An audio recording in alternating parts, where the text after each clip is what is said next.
Well, after a couple weeks off, at least from making videos, I am back. But the Kraken definitely aren't. No, we're still very much in the middle of the Kraken offseason, and there really hasn't even been any recent news on that front, but I still figured it was worth going over some things that the Kraken might look to do this offseason, and some things they probably should do if they want to at least get a little bit closer to being one of the two teams still playing this time next year, or this time of year in years to come. Now, obviously, the Kraken have already made one big change in the head coach, and there will be more changes in the coaching staff, especially with the news that Jay Leach, one of the assistant coaches, has left the Kraken to go to Boston. But on that front, at least for now anyway, I already did a whole video on the hiring of Bylsma as the new head coach, and there's really not much else to talk about other than what we already did in that video, since he's still focused, rightfully so, on the playoff run for the Coachella Valley Firebirds, as they are for the second year in a row facing off against the Hershey Bears for the AHL title. Which I suppose, while we're on the subject, that series is currently tied 1-1 with Game 3 just about to start here as of recording, so we'll already know the results of Game 3 by the time this video is out, but 1-1 as of what I know at the moment. So then obviously we're going to have to wait until the end of that series, which hopefully will wrap up with the Firebirds claiming their first Calder Cup in their second season of existence, and then give some time for Bylsma to wrap up the season with the Firebirds, and then start getting into hiring and doing interviews for the assistant coaching positions on his staff in Seattle starting next season, which could include still some of the existing staff from last year. But even with all that being said about the changes in coaching staff, even the ones that haven't quite been finished up yet when it comes to the assistant coaches, all of which you'd have to think would make some amount of difference for the Kraken coming into this next season, especially in the offensive end of things where they struggled the most this last season and also the inaugural year, and even to some degree maybe the middle year where they had a high shooting percentage, which helped the high goal scoring. Regardless, certainly the biggest difference is likely to be who's actually playing on the ice for the Kraken. And when it comes to the differences there, the easiest place to look is certainly the UFA and RFAs that could be leaving the Kraken or re-signed by the Kraken during these next couple of months. Starting then with the 4 UFAs, since that's a little bit more straightforward, either the Kraken sign them in the next couple weeks here, or they head to free agency. I don't think it's terribly likely that either of the guys on the forward end, that being Pierre-Edouard Bellemare or Tomas Tatar, are likely to get re-signed by the Kraken. I could definitely, I don't know if I'd be surprised if they re-signed Tatar. I could see it happening, but I definitely think it's more likely than not, especially with how they handled him after they were eliminated from the playoffs. He really was not getting a lot of playing time, and when the guys came up from the AHL, saw a significant cut in playing time, which did make plenty of sense at the time for a number of reasons. And even though that was mostly Haxtell's call, who's no longer around, I still don't really see Tatar as someone that the Kraken are looking at as a way to get better going into this next season or two, even though he did have flashes of playing pretty well for the Kraken, especially when he got his chances on the top lines, especially with Beniers and Eberle. Meanwhile, with Bellemare, really the only way I could possibly see him staying with the Kraken, and I really don't see this happening, would be if he decided to retire and stay with the organization as a specialist coach and helping teach the Kraken how to actually win some faceoffs every now and then, which as far as that's concerned, I do think he made a pretty big difference in that, especially at the start of the year while he was healthy. The Kraken were doing a lot better at winning faceoffs, but after he got injured and wasn't around as much, getting rehabbed and all that,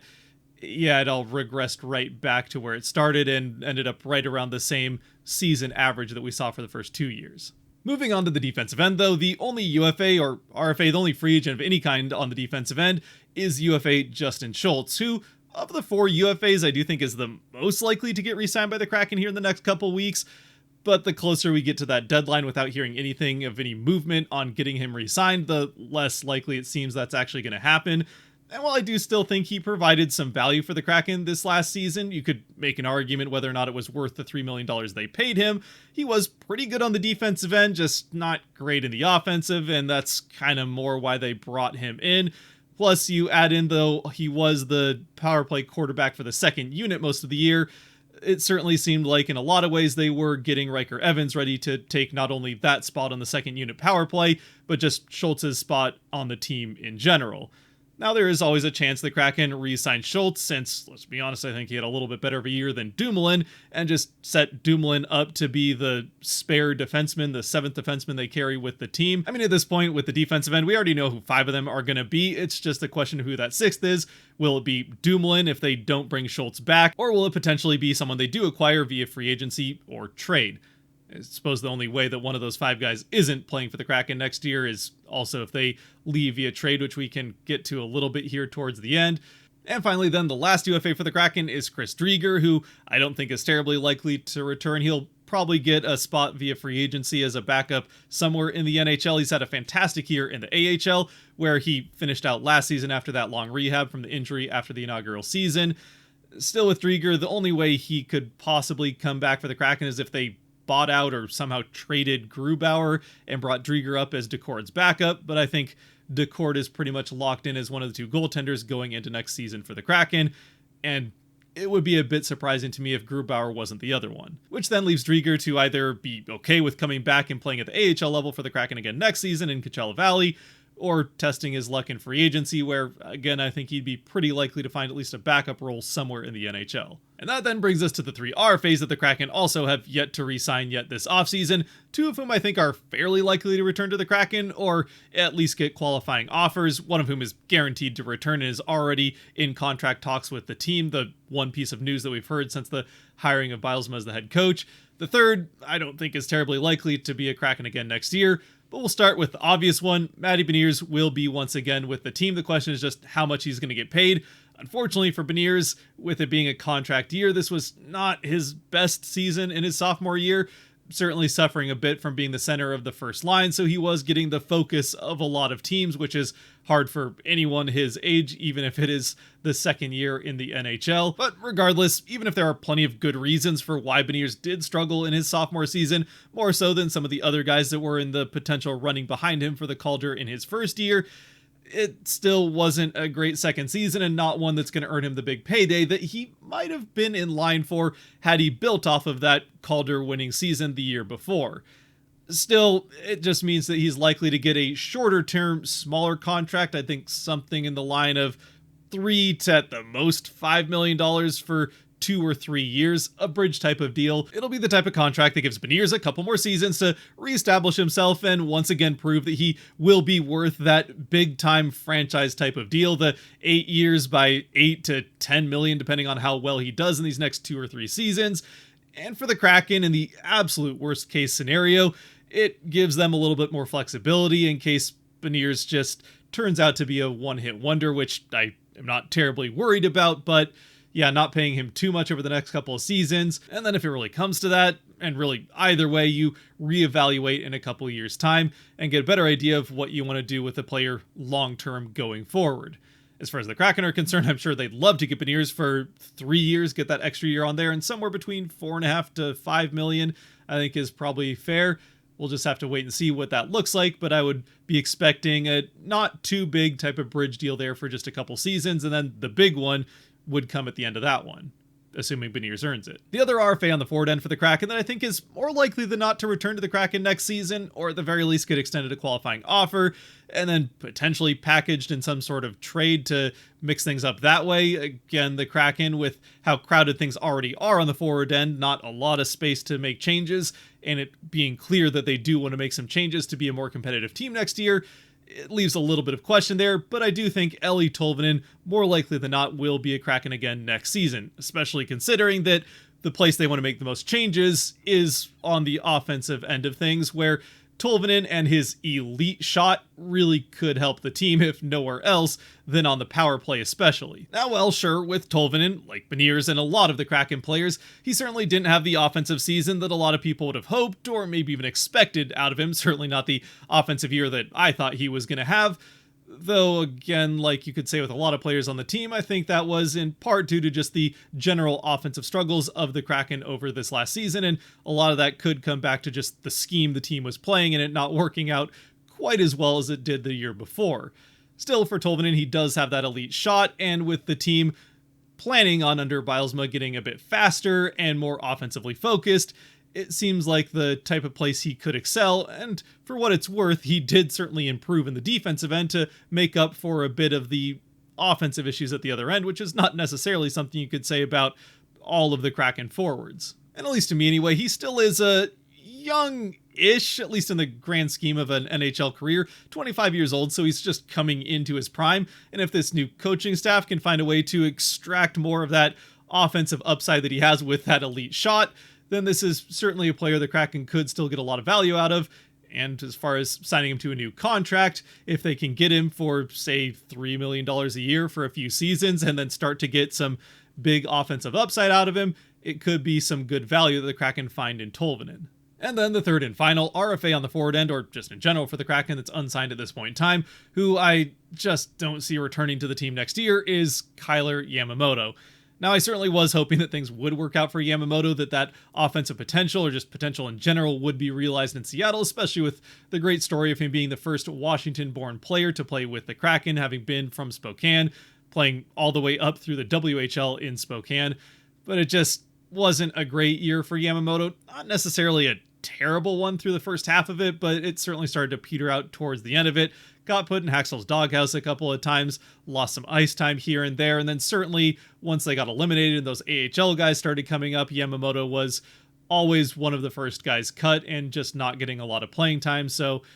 yeah, the writing is definitely on the wall that Yamamoto, the only way he returns to the Kraken organization is if he doesn't find anywhere else to go and signs an AHL or a two-way contract that would start him in the AHL next season, which, to be honest, I don't know if that's really what he's looking for at this point in his career. Then I suppose the question is, where does all of that leave us as far as the team actually changing on the ice and hopefully getting better going into this next season? Well, if they do bring Tolvanen back, which I personally hope they do for a variety of reasons that we can get to, that only leaves 3 spots still on the forward end. Likely a wing and 2 center spots, and at least one of those 2 center spots I think is fairly likely to get taken by Shane Wright, who, at least to me, certainly showed that he's ready for a full look at the NHL level. Now, a lot of that will come down to how preseason and training camp goes in, what the new coaching staff thinks, obviously what Ron Francis thinks as well will play into it, but Shane was, especially in the last few games that he played at the end of the season, certainly looked like he belonged at the NHL level. He had 5 points in 8 games total this year with the Kraken, 4 goals in that time, and the vast majority of that came in the 6 games he played towards the end of the season. But assuming he's healthy and all that, which he's already back playing with the Firebirds now in this final series against the Hershey Bears, I think he's going to get every chance in the world to claim one of those 2 center spots, and if you're going to bring up a prospect like that, you're probably not playing him as a 4th-line center, which then means he's either getting the 2nd center or 3rd center spot, with Beniers still pretty much locked into that top center spot, at least at the start of the season. And then similarly, though, I think this one is much less guaranteed, and I think he'd really have to earn his way onto the team through a great preseason and camp and all that, but Ryan Winterton at least showed some signs that he's getting pretty close to being NHL ready towards the end of last season. Again, I think probably most of the season will be spent at the AHL level for him, but he's getting pretty close, which then would take up that wing spot and only leave 1 4th-line center spot, and that doesn't really feel like a team that has improved all that much unless Beniers really bounces back and Wright hits the ground running in the NHL starting out the season. Or, the new coaching staff and new scheme and all that really shakes things up and revives that offense that was there when the Kraken had 100 points and made the playoffs. I mean, after all, even in spite of how disappointing this last season was, it's not like this is a roster that has never shown that they're at all capable of making a playoff run, since the vast majority of them did do that 2 years ago. Still, that's not quite enough of a change that I think would make fans too excited going into the year, and same probably goes for the ownership, who certainly have sent the message that they want this season to be better than the last one. At the same time, though, well, it would be nice to be able to mix things up and bring in a couple of big names over these next couple of months to really make this roster, at least on paper, look improved from last season. That's certainly going to be a lot easier said than done, and there's a couple big problems with that approach. One of which is that free agency, the easier way to go about doing that, for probably the 3rd year in a row now, does not look like one where there's going to be a lot of those big names available to try to attract, and the fewer there are, not only is it fewer chances for you to get one, but it's going to be a lot more competition to get those guys. Even as things stand right now, there's only a few names that really look like they could be big additions. Steven Stamkos, Sam Reinhart, and Jake Gensel are all still there. I mean, it kind of says everything you need to know about this free agency class, even as it stands right now, that the 4th biggest name on that list, at least by current contract, is Tyler Myers. So yeah, I think we all know what we think about that in Seattle. And even with that being said, Sam Reinhart, I fully expect to get re-signed by Florida. That leaves kind of Stamkos, who could still get re-signed by the Lightning, though that seems like a bit of a fracturing relationship, so he might actually be available. Gensel, it's hard to say. It really does sound like the Canes are ready to make a big shakeup and try to change things that way. But even if, and I do think that's a pretty big if, guys like Stamkos, Gensel, or maybe even Jonathan Marchessault do make it to free agency, that's not a lot of names for a lot more teams that are looking for those big name players to try to make their teams better, to either get into the playoffs or make deeper playoff runs than they did the previous season.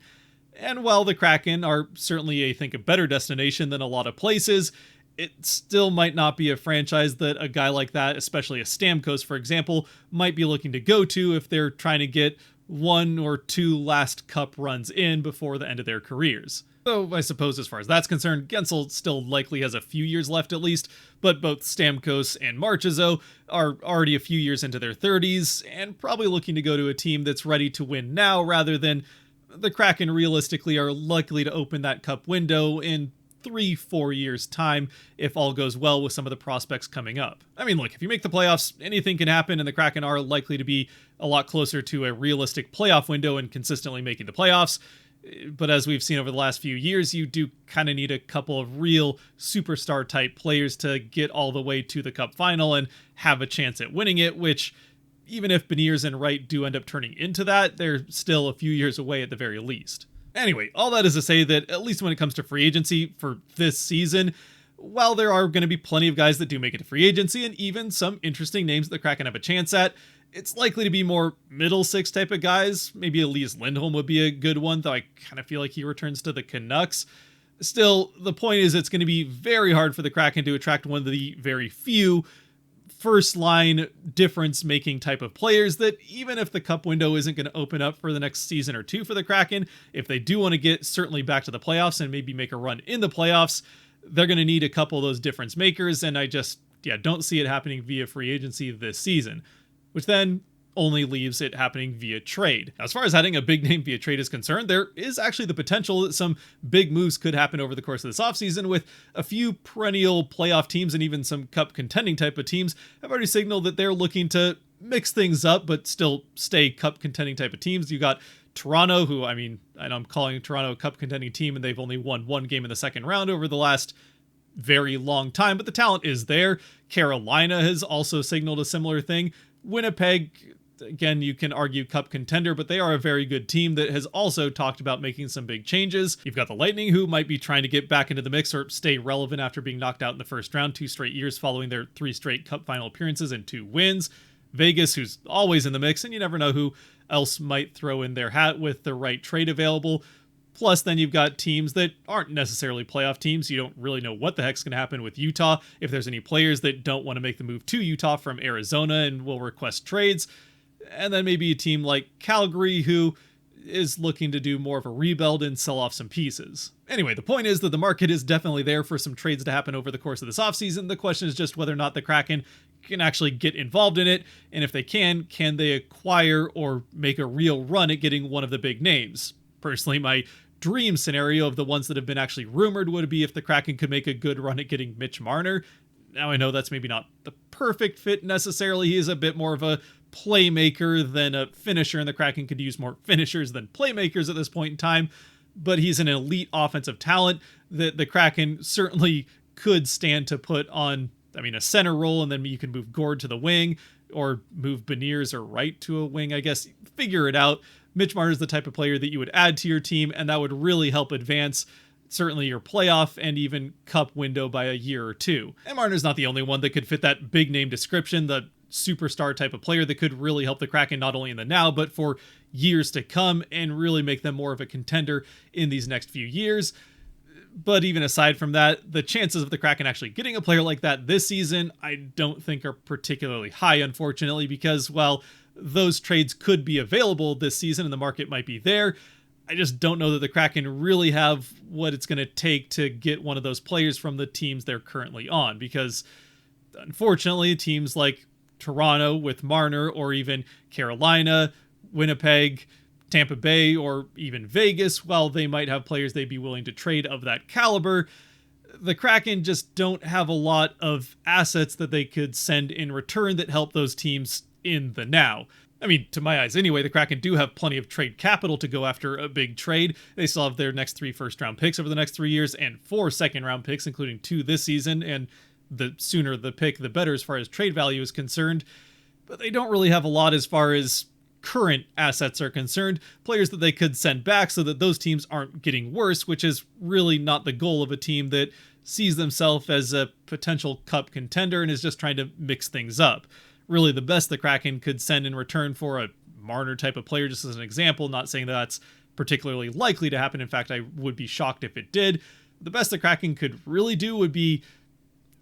probably Vince Dunn or maybe Jared McCann, Shane Wright probably thrown in there, and a pick. So kind of the type of thing that really wouldn't make the Kraken all that much better in the here and now. And I really don't think that's terribly likely that they're going to part with Vince Dunn, who's probably their best player, and they just re-signed to a fairly extensive contract,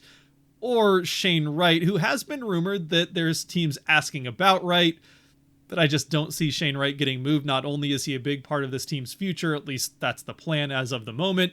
but again, the Kraken did just hire the head coach that Shane Wright has been with for an entire season now as their next head coach, just in time for Wright to also make the jump to the NHL. So one more time, just in case that wasn't clear, it took a few takes and it was a bit rambly. Basically, there are likely to be trades out there, but they're trades with teams that don't want to be getting worse when trading away good players, and the Kraken don't really have much to send in return. They just really have a bunch of futures with those first-round picks and prospects. So really, the best chance the Kraken have at picking up a big name via trade would be with a team that isn't aiming at the playoffs over the next couple of years and is maybe looking at more of a rebuild in these next few seasons, like potentially, say, a Calgary, or maybe there's been talk about Laine trying to get out of Columbus. And even with that being said, when it comes to Calgary in particular, I'm not really sure that they even have that big name difference-making type of player that the Kraken would realistically want to or could go after via trade. Really, the best options would be Andrew Mangiapane or Andrei Kuzmenko, both of whom are kind of more that top 6, but probably second line type of player. So not the big name guy that's going to make the huge difference right away. Really, the only chance of that would be if you decided to eat that absolutely horrendous looking contract of Jonathan Huberdeau and just hope that he gets back to Florida form right away after a change of scenery for a second time in a couple of years coming to Seattle. But yeah, I don't know that that's a risk you really want to take. I suppose the upside of that contract looking as bad as it does is that you wouldn't have to trade nearly as much as you would otherwise have to get a player that at least has shown they have talent. But yeah, it could go really bad, and I don't think that's one that I'd like to see the Kraken do, or particularly likely they will do. Anyway, I think that's just about enough rambling from me for now. So in the end, when it comes to this Kraken offseason, while there certainly will be some changes on the roster, and maybe even more than we potentially would expect, with certainly ownership and I think even the front office eager to get back to at least the playoffs next season, a superstar, unfortunately, is probably not likely coming to Seattle this year, and the changes are going to be more middle 6 type of changes, and also looking to some of those prospects, Shane Wright in particular, to come up and make a difference that he's going to have to do sooner rather than later. And ultimately, in the end, probably the biggest difference for the Kraken performance next season that they will make in this offseason, they've already made in the change at head coach. But let me know what you think down in the comment section below. What changes you think the Kraken should make that they haven't already made, any free agents that you'd like to see the Kraken go after, or shoot, let's start throwing around some trades because, well, yeah, we still have quite a bit of time before Kraken hockey returns. With that, though, if you haven't made it to this point, as always, thank you very much for watching. If you did like or enjoy the video, bunch of stuff down below that helps support the channel, so I appreciate you using them. And until next time, stay safe out there, be good to each other, God bless, and go Kraken, and Firebirds. And heck, even Mariners, they're tearing it up lately.